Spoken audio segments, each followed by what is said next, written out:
warahmatullahi wabarakatuh. Kami di sini akan menjelaskan mengenai Komunikasi verbal dan nonverbal, hambatan komunikasi antar pribadi. Fungsi komunikasi verbal. Fungsi komunikasi verbal menurut Kementerian Pertanian. 1. Penanaman. Memudahkan mengidentifikasi sebuah benda, objek, tindakan maupun orang. Jalur interaksi dan transmisi informasi. Pertukaran ide, menyampaikan emosi, informasi, contohnya menyampaikan emosi, informasi, empati, dan lain-lain. 3. Menonjolkan artikulasi dan intonasi. Artikulasi tersebut dihasilkan dari penggunaan bahasa dan intonasi. 4. Alat sosialisasi yang efektif.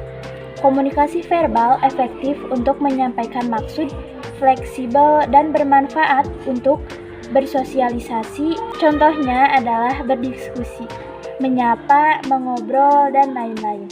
5. Sarana pengembang bahasa. Bahasa sendiri terus berkembang dari masa ke masa. Ciri-ciri komunikasi verbal disampaikan dengan media, bisa lisan atau tulisan, menggunakan kata-kata dari satu atau lebih bahasa. Komunikasi bersifat dua arah.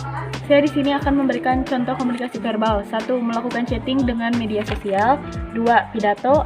3. Rapat dan diskusi. 4. Berinteraksi tertulis melalui media sosial. 5. Guru yang mengajar di kelas. 6. Membaca novel. 7. Menulis suratnya. Ada jenis komunikasi verbal. 1. Pemberi atau pemberi informasi, terdiri dari berbicara dan menulis.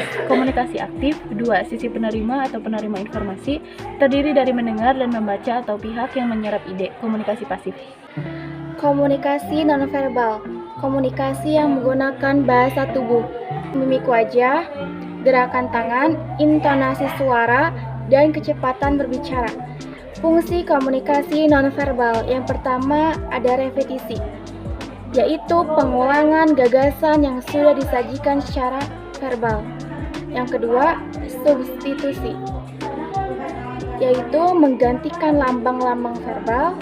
Yang ketiga, kontradiksi, yang memberikan makna lain terhadap peran verbal.